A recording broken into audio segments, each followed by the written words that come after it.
Good afternoon. My name is Tiffany, and I will be your conference operator today. At this time, I would like to welcome everyone to NVIDIA's second quarter earnings call. All lines have been placed on mute to prevent any background noise. After the speaker's remarks, there will be a question and answer session. If you would like to ask a question during this time, simply press star, followed by the number 1 on your telephone keypad. If you would like to withdraw your question, press star 1 again. Thank you. Toshiya Hari, you may begin your conference. Thank you. Good afternoon and welcome to NVIDIA's conference call for the second quarter of fiscal 2027. With me today from NVIDIA are Jensen Huang, President and Chief Executive Officer, and Colette Kress, Executive Vice President and Chief Financial Officer. Our call is being webcast live on NVIDIA's Investor Relations website. The webcast will be available for replay until the conference call to discuss our financial results for the third quarter of fiscal 2027. The content of today's call is NVIDIA's property. It can't be reproduced or transcribed without our prior written consent. During this call, we may make forward-looking statements based on current expectations. These are subject to a number of significant risks and uncertainties, and our actual results may differ materially. For a discussion of factors that could affect our future financial results and business, please refer to the disclosure in today's earnings release, our most recent Forms 10-K and 10-Q, and the reports that we may file on Form 8-K with the Securities and Exchange Commission. All our statements are made as of today, August 26, 2026, based on information currently available to us.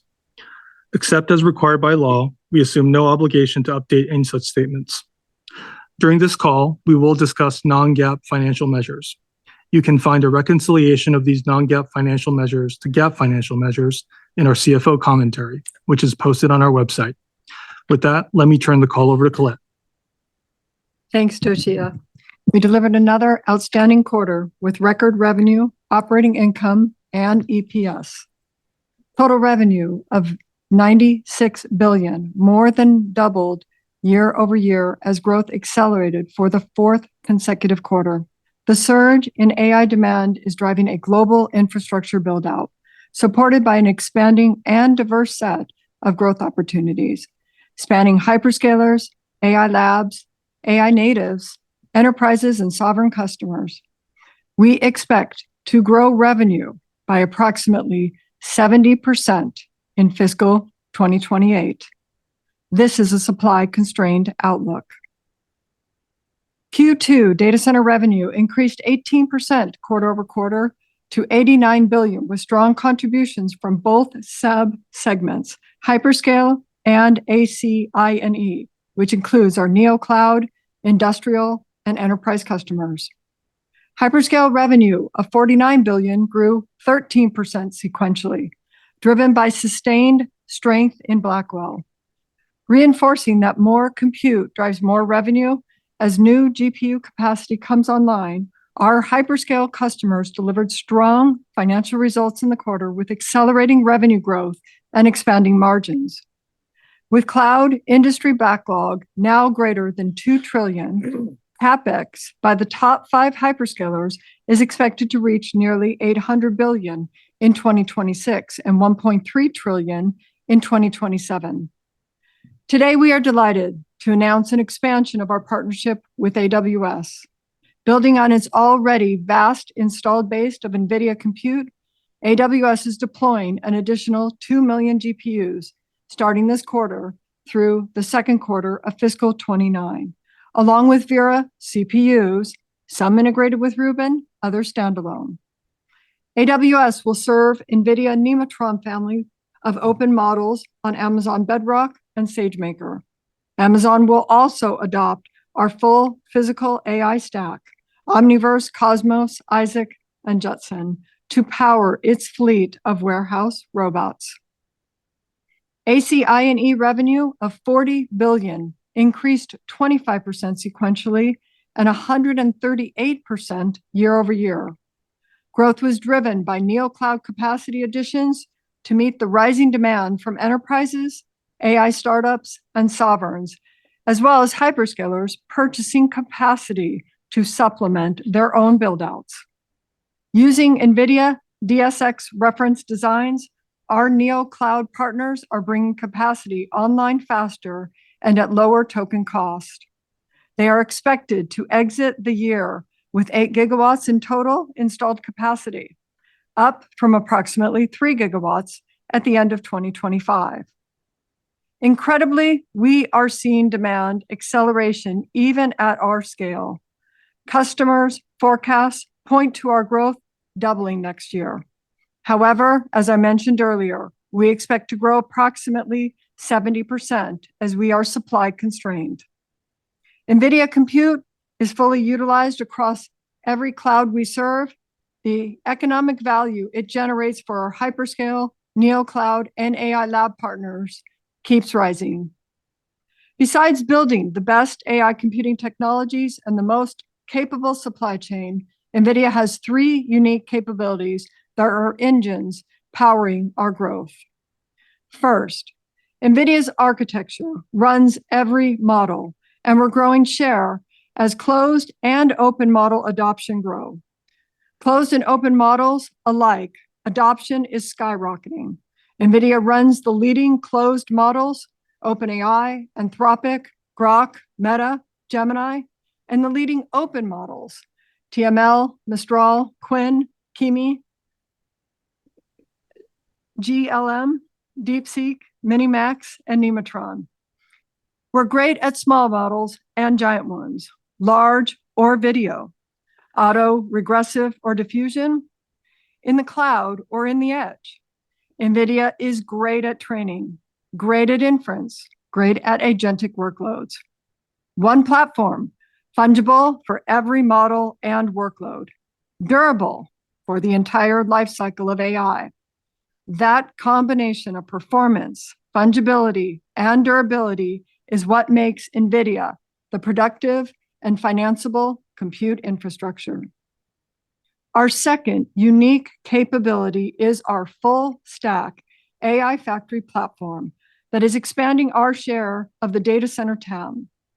Since Hopper, our revenue opportunity has grown from roughly $18 billion per gigawatt to $25 billion with Blackwell, to $40 billion with Vera Rubin, which now spans Vera CPU, Rubin GPU, NVLink, InfiniBand Ethernet, and Grok LPU, announced earlier this week. Our ability to extreme code design across GPU, CPU, NVLink scale-up networking, scale-out networking, systems, algorithms, and software enables us to deliver X-factor performance gain every generation. Vera Rubin exemplifies this, delivering 30x higher throughput per megawatt and 35x lower token cost relative to Grace Blackwell Ultra. We commenced production shipments of Vera Rubin earlier this month.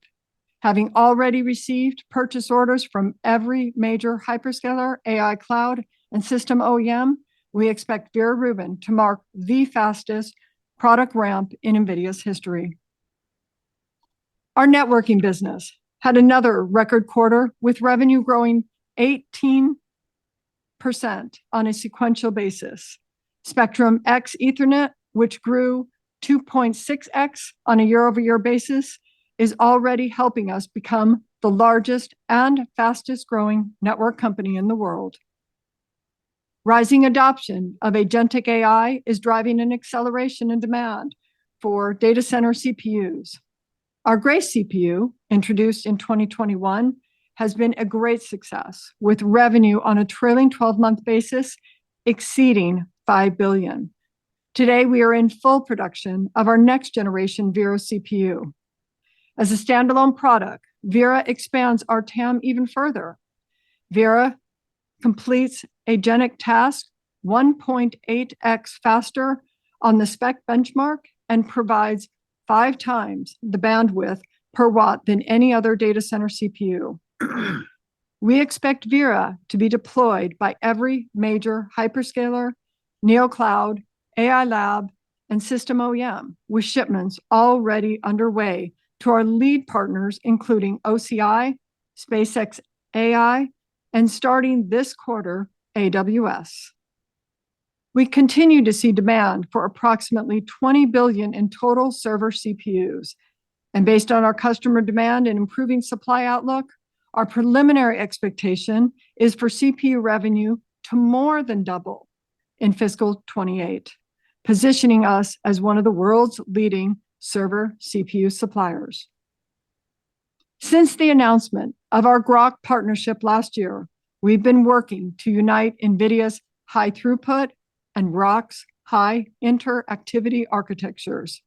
At Hot Chips earlier this week, we announced that Groq 3 LPX, our first rack-scale LPU system, is in full production and already setting records, demonstrating nearly 4x the number of tokens per second against the next best alternative on our artificial analysis benchmark. We expect to ship Groq 3 LPX in volume later this quarter to early adopters. Nebius will be the first. Today, we're not just selling the best chips, we're selling a full-stack AI factory platform, offering superior economics for customers and capturing a bigger share of the data center TAM. Our third unique capability is the combination of our full-stack AI factory and rich CUDA ecosystem, allowing us to extend AI into markets a single chip alone can never reach. Beyond the hyperscalers lies a massive market anxious to adopt AI, customers with no interest in designing their own custom silicon. NVIDIA's fully proven full-stack platform is uniquely suited to help sovereigns, neoclouds, and enterprises build their AI infrastructure, bring it to full operation, continuously optimize it through CUDA software, and connect it to offtake demand from our vast developer ecosystem. Hyperscalers will remain a major growth driver, but non-hyperscaler growth, our AIC and E segment, spanning sovereign, regional neoclouds, enterprise, edge, and air-gapped data centers, will represent roughly half of our data center business. Our AI-native startup ecosystem, developed and running primarily on the NVIDIA compute platform, is scaling at a rapid pace. Global VC funding in AI, roughly 70% of which is spent on compute, exceeded $400 billion in the first half of 2026, surpassing the $265 billion raised in all of 2025. Nearly 20 companies, including Cursor, owned by SpaceX, Figma, and Together AI, now exceed $1 billion in annualized run rate revenue, up from 13 companies in Q4 of last year, with vertical enterprise software logging the fastest growth. In enterprise, on a trailing 12-month basis, on-prem revenue in the automotive vertical reached $8 billion, while financial services, manufacturing, and healthcare combined contributed $7 billion in revenue.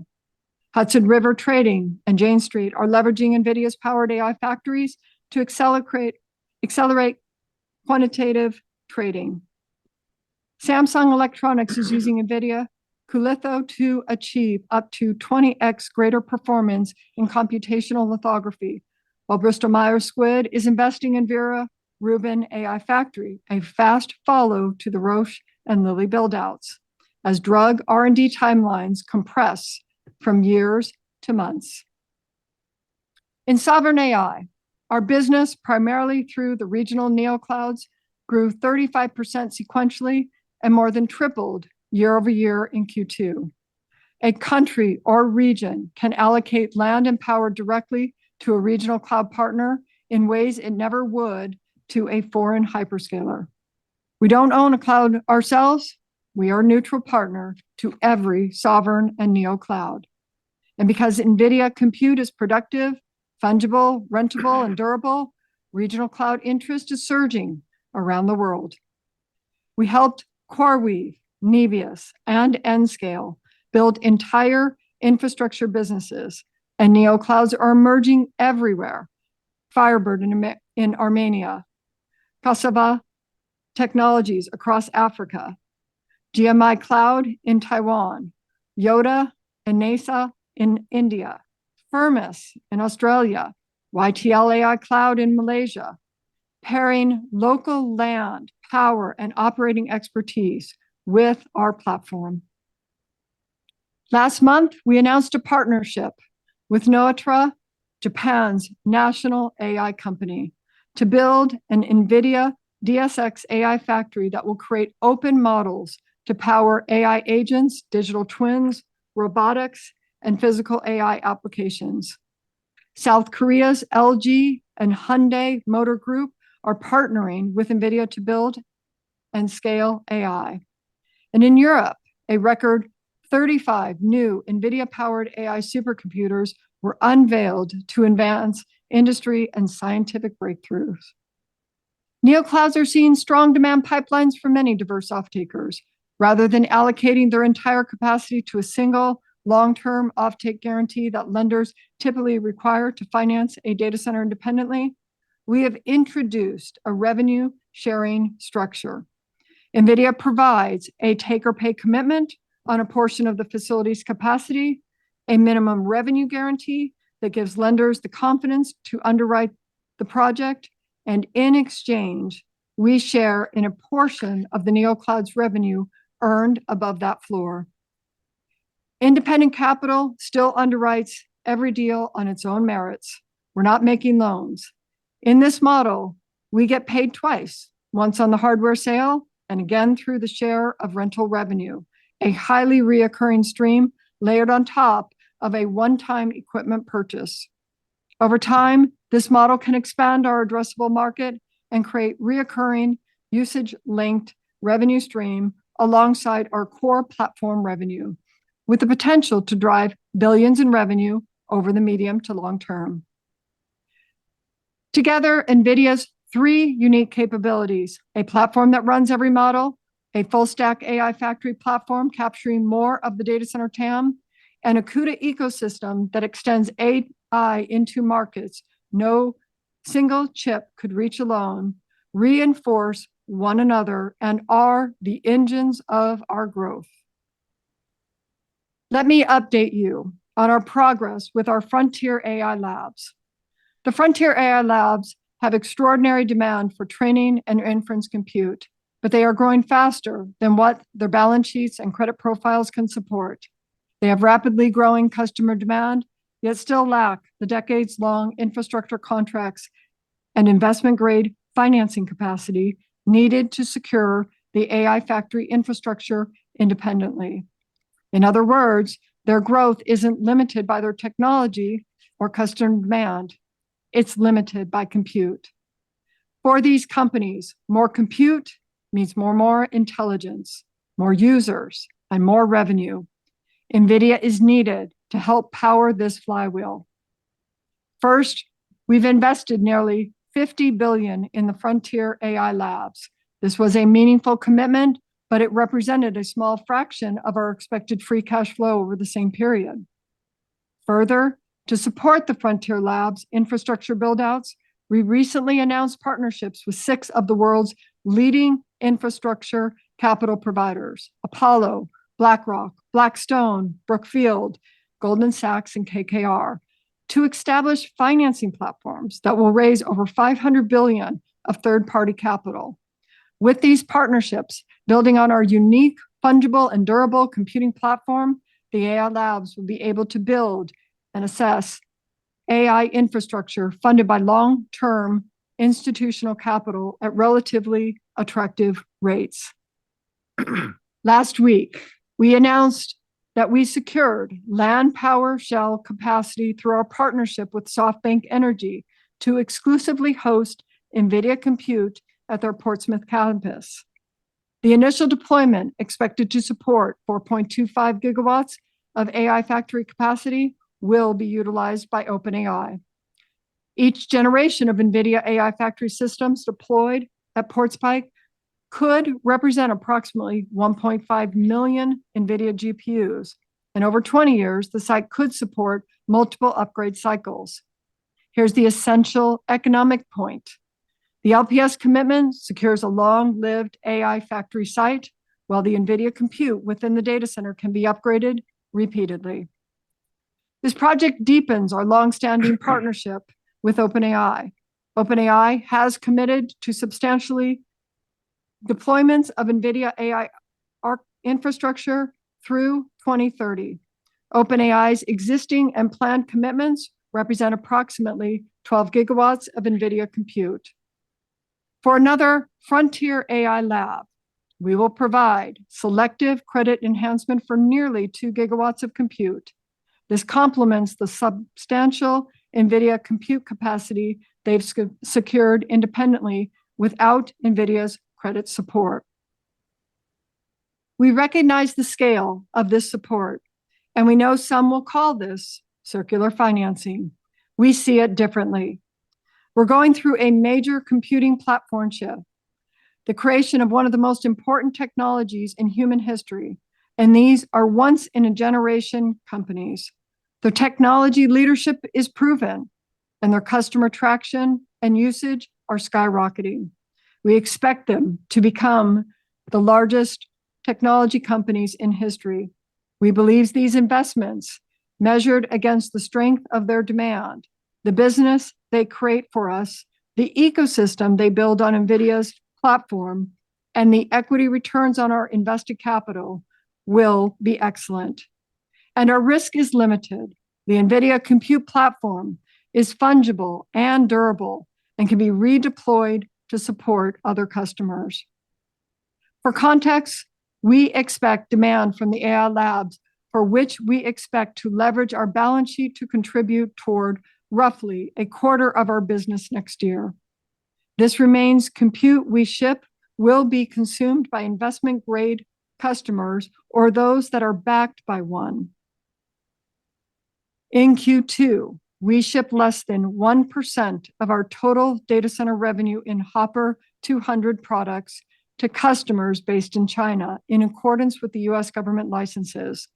Current Hopper shipments are dilutive to corporate gross margins, and given ongoing geopolitical uncertainty, there is no China data center compute revenue in our forward outlook.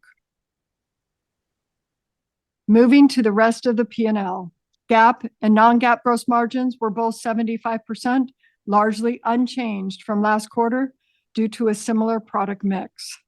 GAAP and non-GAAP operating expenses were up 10% and 11% sequentially, primarily due to high compute infrastructure costs and compensation and benefits costs. Our non-GAAP effective tax rate of 16% increased from a year ago, primarily due to higher revenue. On our balance sheet, inventory increased to $32 billion as we prepared for the Vera Rubin launch. Days of sales outstanding increased to 60 days, reflecting extended payment terms for large purchases by certain investment-grade customers to be shipped over multiple quarters. In Q2, we returned a record $26 billion to shareholders, $20 billion through share repurchases, and $6 billion through our quarterly dividend of 25 cents per share. Relative to our plan to return 50% or more of free cash flow, we have returned 60% on a year-to-date basis. And going forward, we intend to increase and return excess free cash flow net of strategic uses. Let me turn to the outlook for the third quarter. Total revenue is expected to be $108 billion, plus and minus 2%. We expect sequential growth to be driven primarily by ACI&E with data center, while growth in hyperscale is expected to re-accelerate in Q4 and into fiscal year 28 as supply of Vera Rubin grows over time. We see Vera Rubin accounting for about 20% of data center revenue in Q3. Looking ahead, our preliminary expectation is for fiscal year 28 revenue to grow approximately 70% year over year. Although we will work to close the supply-demand gap, we expect supply to remain a bottleneck at least through the end of fiscal year 28. Many of you have expressed concerns regarding our gross margins as component costs have risen significantly. As you are already aware, we are experiencing extreme pricing conditions in memory. The magnitude of the price increase has exceeded our prior expectations and are headed even higher into next year. As a result, we are resetting expectations today. For Q3, we expect GAAP and non-GAAP gross margins to be 74%, plus or minus 50 basis points. We expect margins to bottom in Q4 in the 71 to 72% range, before settling at 72 to 73% in fiscal year 28, as executed price increases take effect in Q1. We want to be direct about this rather than let it linger as an open question. Memory scarcity today is being driven in large part by the AI build-out itself, and unlike a component that simply raises our cost with no offset benefit, tighter memory supply is a symptom of the same demand surge that's driving our own growth. We have long-standing, deep relationships with all three major memory suppliers, and we're working closely with them to further increase the capacity our roadmap requires. GAAP and non-GAAP operating expenses are expected to be approximately $9.2 billion and $9.0 billion, respectively. For the full year, we now expect OpEx to grow in the low 50s, driven by a broadening of our product portfolio and further increase in the usage of AI tools, which is already and will continue to enhance engineering productivity. For full year, fiscal year 27, we continue to expect GAAP and non-GAAP tax rates to be between 16 and 18%, excluding any discrete items and material changes to our tax environment. With that, we will now transition to Q&A. Operator, please poll for questions. At this time, I would like to remind everyone, in order to ask a question, press star, then the number 1 on your telephone keypad. We'll pause for just a moment to compile the Q&A roster. Your first question comes from the line of Joseph Moore with Morgan Stanley. Your line is open. Great, thank you. I wonder if you could give us color on the 70%, and what gives you the confidence to guide a full year out? You haven't been doing that. And then what's the gap between that amount of growth and the 100% demand growth? What is the kind of key constraint that separates those numbers, and could you close those gaps over time? Yeah, thanks, Joe. As you probably are aware, AI has become useful, and the AI agents that are being adopted everywhere use an enormous amount of compute. First of all, the large language models are larger than ever because they're smarter than ever, and these agents go through reasoning and planning, multiple turns of tool use. The amount of compute necessary for an agent versus a human using it is probably 15 to 100 times, depending on the type of problem you're trying to solve. And so the amount of compute necessary is just extraordinary. That's a factor that almost everybody sees. The part that people don't see about our growth, because we're practically singular because of the nature of how we deliver products. I mean, we're the only company in the world that creates and builds, offers an entire AI factory platform, a full stack system. And customers can still mix and match. However, most companies just don't have the skills to do that or desire to do that. And so there's an entire part of the market that we experience growth. There's sovereign AI, the regional AIs, their neo clouds, their AI startups, their enterprises, where we're seeing, which represents about half of our business, and that's growing 100% a year.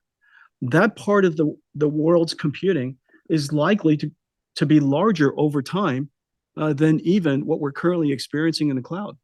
And so, I think the demand that we see is driven by all of those factors. It is also the case that you can no longer procure technology per se and stand up these infrastructure. You've got to go secure the land, power, and shell, which oftentimes is a couple, 2-3 years out. All of the rest of the supply chain necessary to align the construction, the power, the cooling, all of the labor that's necessary. And AI infrastructure is creating so many jobs all over the United States and all around the world. It just takes a lot more planning. And so we're involved in securing infrastructure now, further down the pipeline. Just as a long time ago, people asked me, why is it that we're working with memory suppliers when we're a chip company? And today people understand it's really quite genius that we were working on our supply chain so far upstream. We work with power generator companies. We downstream. We work with land, power, and shell companies all around the world, and that helps prepare all of this computing that's going to be built that will ultimately deploy for our ecosystem and our customers. And so we just have a lot greater visibility now, upstream and downstream.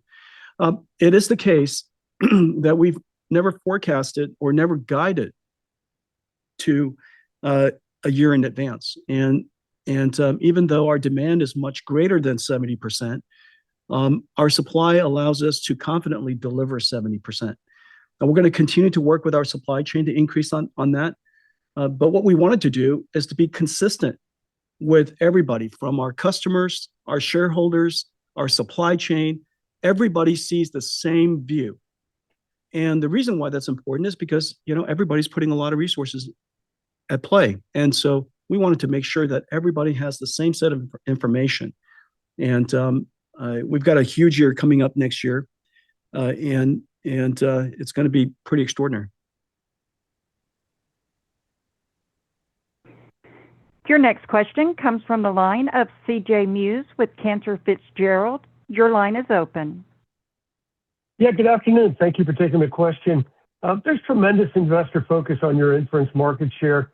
Can you speak to the evolving workloads you're seeing with agentic AI and how you see your share evolving here over time, particularly when you reflect on the growing value of the TAM you're seeing with each new full stack generation, your expectation for greater growth from ACIE, and then also including Grok 3 LPX? We'd love to hear your thoughts. Yeah, thanks, CJ. The AI lifecycle is getting way more complex than it used to be, and it's playing into NVIDIA's architecture much more greatly than it used to be. And so you could kind of see it as 4 phases. There's the first phase, which is preparing all of the data that you need. Some of it is synthetic, some of it is real, some of it is human labor and human labeled and generated. Pre-train the models, and then there's post-training, the third phase, and then there's the agentic inference. And agentic inference is extremely complicated. And so every one of those phases are complicated. The thing that's really great about the NVIDIA architecture, and we created this with NVLink 72, and it was a big surprise on the world when we first created the world's first rack scale architecture. It was hardly easy, and it was very challenging building the first generation. We're now in our 3rd generation of NVLink 72 rack scale systems. We had to reinvent the entire supply chain, reinvent systems, reinvent the technology, redistribute our software, refactor our software. Everything, every aspect of it was hard. But what it allowed us to do was to create one fungible system that allows us to transition from data creation, data preparation, the pre-training, the post-training, to agentic inference. The benefits to customers is incredible. And the reason for that is because you've just spent, and we just mentioned, each gigawatt of technology and NVIDIA's revenue exposure in the Hopper timeframe with Hopper plus InfiniBand, and now Vera Rubin and CPU, and 3 types of different networking, because it takes that many types of networking to address the entire world's data center, not to mention the scale-in security networking and the scale-across multi-campus networking. So you could argue 5 different types of networking systems, and then, of course, Grok. And all of that increased our revenue contribution or revenue opportunity per gigawatt to $40 billion. So each gigawatt of data center increased from, say, $30 billion about 5 years ago to now $60 billion today. Of course, the productivity is tremendous. The performance is incredible in comparison, but you're talking about a $60 billion investment. And to the extent that you could use it across multiple phases of the AI lifecycle, run every single type of model you can imagine running on it, whether it's diffusion or autoregressive or state space or some hybrid version of that, every version of attention mechanism you can think of, small or large models, the investment that you make will be preserved and useful and productive for a lot longer time. And so I think our advantage in this new world is really quite extraordinary, and it could explain, why it is that our growth is actually accelerating. It was already large, but now it's accelerating. Let's see, you asked about Grok. I was super excited about Grok 3. We achieved a record token interactivity rate, extremely low latency performance generation. The team is doing fantastically. We spent the last several months fusing the NVLink architecture, which will be the core, and it'll be the core engine. And then for services that would like to have super high interactivity, super high speed token generation done, the throughput is going to be a lot lower. The cost per token will be higher, but you could associate it with high ASP services. And so for those companies, you could bolt on one of our Grok accelerators. I'm super excited about that. But the vast majority of the world's data centers will just be Vera Rubin NVLink 72. Your next question comes from the line of Stacy Rasgon with Bernstein Research. Your line is open. Hi, guys. Thanks for taking my question. So the 70% growth in fiscal 28, which I guess is sort of calendar 27, so that's something like, a $200 billion uptick versus the prior outlook. If I back it out, the prior outlook was $1 trillion over the 3 years. So this is probably 200 billion more. I was just wondering if you could talk us through the contributors to that increase across the different products of Vera and CPUs and Grok and everything else. And also, you talked about your price increase that takes effect in Q1. So I assume some of this is pricing. And I guess I'm also curious, maybe I'm squeezing too many questions in here, but I'm also curious, just it's a constrained number. What would it be if it wasn't constrained? The unconstrained would be a lot higher. It's we grew 100% year over year this year. The unconstrained, is significant, and so we're just going to have to go work hard to get more capacity. And we have a large supply chain. We have a really gigantic supply chain, and so we have incredible partners, and we've secured a lot of supply, but we just need a lot more. To break it down, the way to think about that is most people see just hyperscalers, and that's half of the picture. The other half of the picture is what we call AC, and that's all the enterprise, the neo clouds, the sovereign AIs. That part of the world is invisible to everybody, and the reason for that is because they don't buy custom chips. They don't buy chips one at a time. They really need an entire factory platform built for them. And so that's a space that we add just a tremendous amount of value. Now, of course, back in this hyperscale space, that's growing incredibly too, right? You know that they now have backlogs of $2 trillion. You know that when they stand up NVIDIA Compute, when that happens, their revenues go up, their earnings contribution go up. Compute is profitable, very profitable today, and compute directly translates into increased revenues. And so there's just a race to want to bring more NVIDIA Compute online, both at the hyperscalers, but what you don't see is just really tremendous opportunities outside of the hyperscalers. But the other part of it is, and it's the reason why we mapped it out for you. In the case of Hopper, we were at about 18 billion per gigawatt. For Grace Blackwell, we're about 25 billion per gigawatt, and for Vera Rubin, it's about 40 billion per gigawatt. And And the productivity is, X factors increase in each generation. And so customers want to race to the next generation as fast as they can. Meanwhile, because NVIDIA's compute is so productive, the tokens they're generating, the GPU hours they're renting out is insanely profitable, as you know. Their margins are fantastic. And so all of that is just simultaneously happening. I think the big picture is that we're going through this platform shift, and it affects every computer company, and every industry in the world uses computers. So therefore, every industry is affected, every company is affected. And this new way of doing computing is intelligent. It's not based on retrieval of files, but it's now generating intelligence, and that requires compute. But the results you get is phenomenal. The results you get is tremendously better. And so, we're just seeing that across the world. Everybody wants to be part of the AI revolution. Everybody will have to be part of this computing shift, and everybody has to build infrastructure. Your next question comes from the line of Vivek Arya with Bank of America Securities. Your line is open.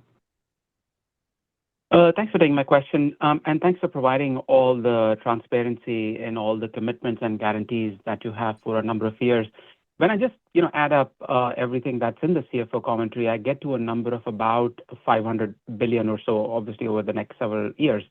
So I had a few questions related to that.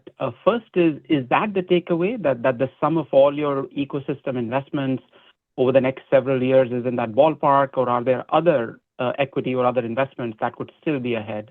That's one. Secondly, if there is a specific cash, part of that that we should think about in fiscal 28. And then, Jensen, a lot of these investments are, designed to help the frontier labs, especially OpenAI and Anthropic. But both of them are designing their own custom chips. In fact, OpenAI just, in the last few days spoke about Jalapeno and their claims about being better than Blackwell and so forth. So how are you balancing this dynamic where you want to invest a lot in the ecosystem, but part of that ecosystem wants to develop competitive solutions? Thank you. Well, we're building something very different. Whereas many of these XPUs are inference-specific chips for one cloud or one service, NVIDIA is a platform, an entire AI factory platform that spans the entire AI lifecycle that you can use in any cloud. It's in every cloud. You can run anywhere. We'll help you set it up anywhere. And so we built something very different. All of the AI services at some point are going to want to go around the world, and those data centers won't necessarily be just built by them. And also, I fully expect, and so they're going to run, and I think they're going to run on NVIDIA all around the world. And of course, I think our technology, I have 100% confidence that our technology will continue to be extraordinary for them, and that the economics of using our technology, whether it's from data processing to training, to post-training, to agentic processing, our technology is going to be extraordinary for them. They're going to use it. And so I'm very confident that they're going to be customers and partners of ours for a very long time. Now, having said that, taking a step backwards, investing in these two companies, or there are several AI labs that we've invested in, investing in these companies are once in a generation opportunity. I think the only regret that I have is that I didn't invest more and sooner. And two of the companies will likely go public soon, and others will follow. And these will be some of the most consequential technology companies in history. And so I'm delighted to be their friend. I'm delighted to partner with them. I'm delighted that they're building an ecosystem on top of the NVIDIA architecture. I'm delighted that they're counting on us to scale up. And I have 100% confidence that, through quite a long period of time, they're going to be utilizing NVIDIA compute for a lot of their computing. And so I feel great about it. So Vivek, let me add a little bit more regarding the commitments and the portion within those commitments, which is our supply commitments. This is essential. This is essential for the raising of Vera Rubin today, as well as all next year. You can see that those commitments, the biggest parts of them are in the first 3 years, and we will use that to build the products that we need. This would also gives us the confidence in terms of our growth and revenue, given how much we have already aligned in commitment in terms of our supply, as well as capacity that we would need.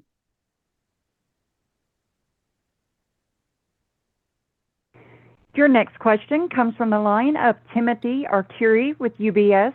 Your line is open.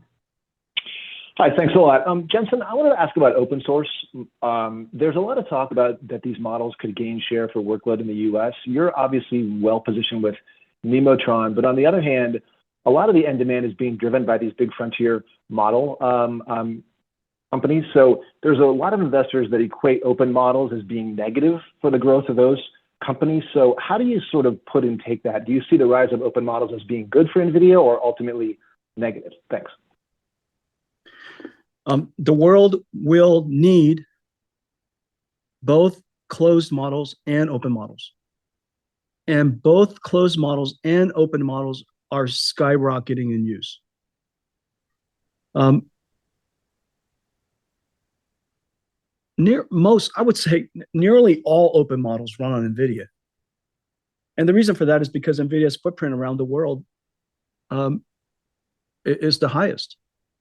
And our architecture is the most fungible. It's everywhere. It's in PCs and edge devices like DGX Spark, which is doing great, all the way to robots and workstations and your on-prem data centers. Open models are doing incredibly well. Closed models we know are doing incredibly well. The Frontier Labs, their sales are skyrocketing. Their margins are fantastic. They're generating profitable tokens. They're only limited by the amount of compute. That is equally true for open models. And our position in open models is very good, because the CUDA ecosystem is literally everywhere. The open models are also foundational to just about every AI startup and every enterprise company around the world. It's vital to them. And the reason for that is because you should rent intelligence, strong intelligence, smart intelligence wherever you can, which is the reason why we rent it. And I encourage my employees to use the cloud service as much as they can.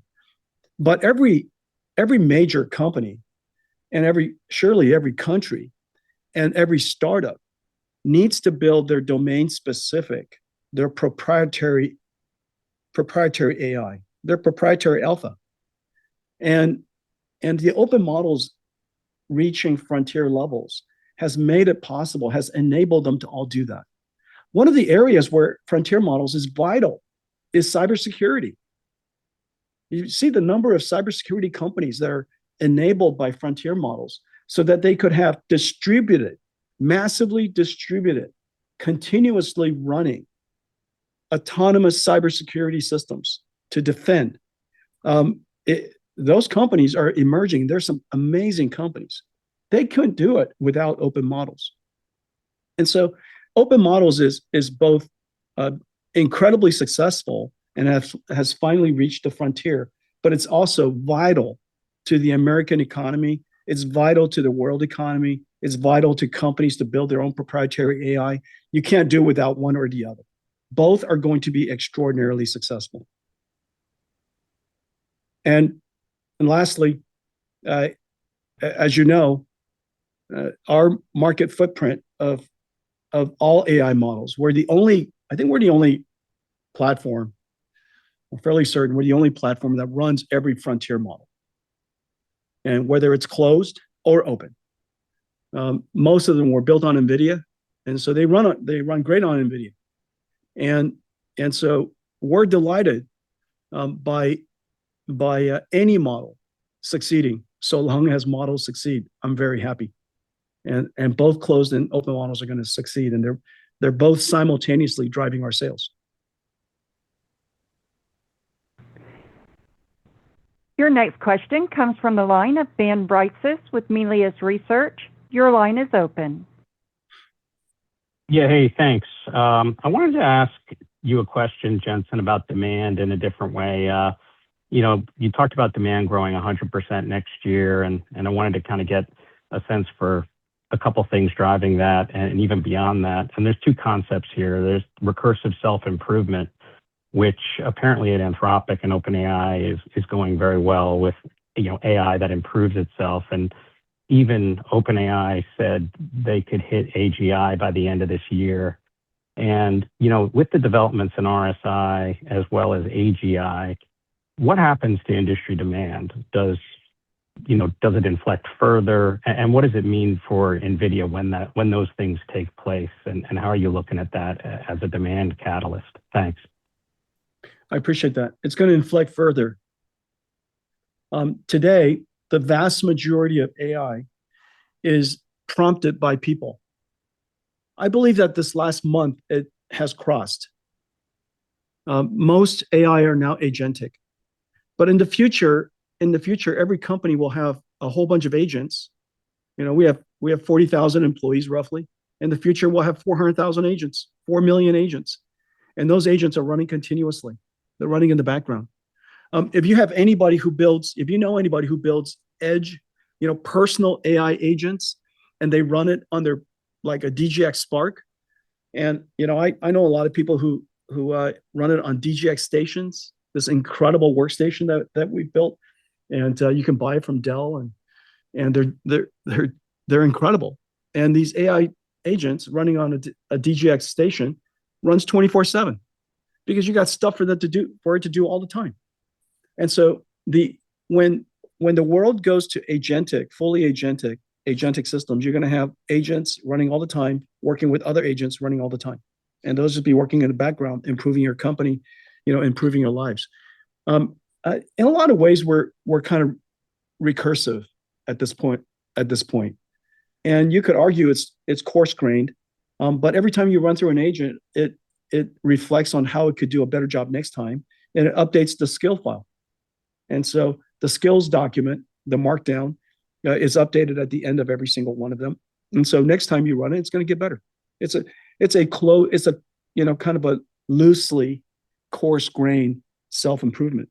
And so you see that all over, always. And so in a lot of ways, and for many tasks, we could say that we've already achieved AGI. I think all of those milestones and all those, they're kind of senseless at this point. I think the most important thing that matters for the industry is that, one, AI is now doing productive and useful work. Two, AI is generating profitable tokens. And three, if we had more compute, we could generate more profitable tokens, which results in more profit for all of the services. This is the exact phase where we're at, which is the reason why everybody's leaning in. Your next question comes from the line of Jim Schneider with Goldman Sachs. Your line is open. Good afternoon. Thank you for taking my question.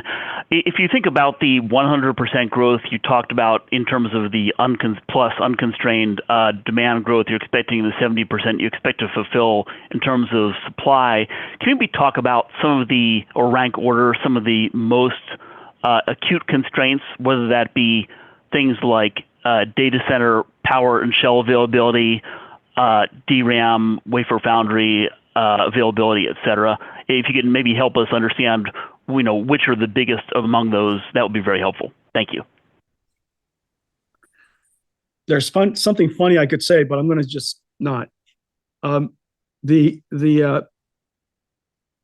Last year, one of the funnest things to do is just to go figure out where I go for dinner and who I have dinner with.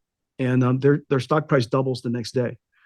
I think the answer is our entire supply chain is challenged, and it's everybody is really running flat out.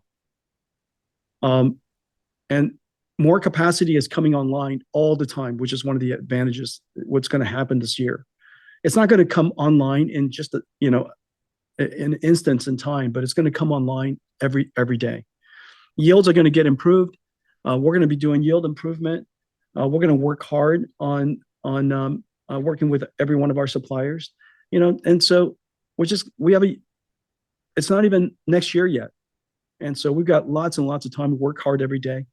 And so at this moment, we have supply for 70%.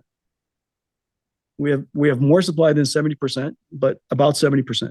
Our demand is much higher than that. And we've got to go work hard, or, we're going to be disappointing customers.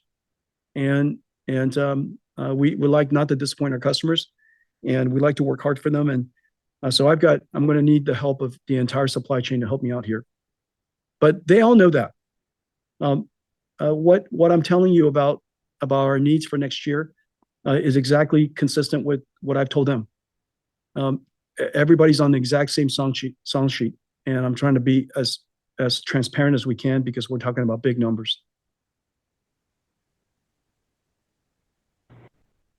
Your final question comes from the line of Aaron Rakers with Wells Fargo. Your line is open. Yeah, thanks for taking the question. I want to go back to the gigawatts, the 25 to 40, and maybe try and understand, I think, Jensen, you said at some recent conferences that, that's going to further scale. So, as we think about the path even beyond Vera Rubin, we think about Vera Rubin Ultra and so on and so forth. Should we really conceptualize 40 billion goes to 60 billion, 80 billion? And then, I guess, underneath of that question is how do we kind of think about your ability to scale the capacity deployments? Is it a linear function, or is there something that, kind of unlocks your ability to supply more demand as we look through fiscal 27? Great question. Or 28, sorry. Yeah, great question. Great question. And very simple. Is our goal to put as much compute on a plot of land? Is our goal to put more compute into 1 gigawatt or less? And so obviously, we would like the speed of light answer. The perfect answer is actually infinity per gigawatt. And so if we could literally get $1 trillion of compute into 1 gigawatt and one piece of land power shell, it would be a fantastic outcome. And so the answer is directionally in that direction. We started in the world of general purpose computing during Moore's Law. We were probably, pick your favorite number, but I'm going to go with something like $5 billion, $3 billion per gigawatt of compute with general purpose computing. And then eventually with Hopper, it was 18. Now Grace Blackwell is 25. Next, Vera Rubin is 40. And after that, it's going to be higher. And that's excellent. That's fantastic for the industry. It's fantastic for customers. So long as the productivity of it continues to grow, the durability and the fungibility continues to grow, then people are happy to invest in assets that generates revenues, generates profits, and helps them recoup their returns so incredibly fast. I mean, I heard the other day that return on investment capital is now less than a year. And we're talking about $50 billion data centers. And so that tells you something about the productivity of NVIDIA's technology and the rentability of it. I want to thank all of you for joining us today. There are no further questions at this time. Toshiya Hari, I turn the call back over to you. Thank you. Before we close, please note that Jensen will be participating in a keynote fireside chat at the Goldman Sachs Communacopia and Technology Conference in San Francisco on September 10th. He'll also be giving a keynote at GTC Berlin on October 21st. Our earnings call to discuss the results of our third quarter of fiscal 2027 is scheduled for November 17th. Thank you for joining us today. Operator, please close the call. This concludes today's conference call. You may now disconnect.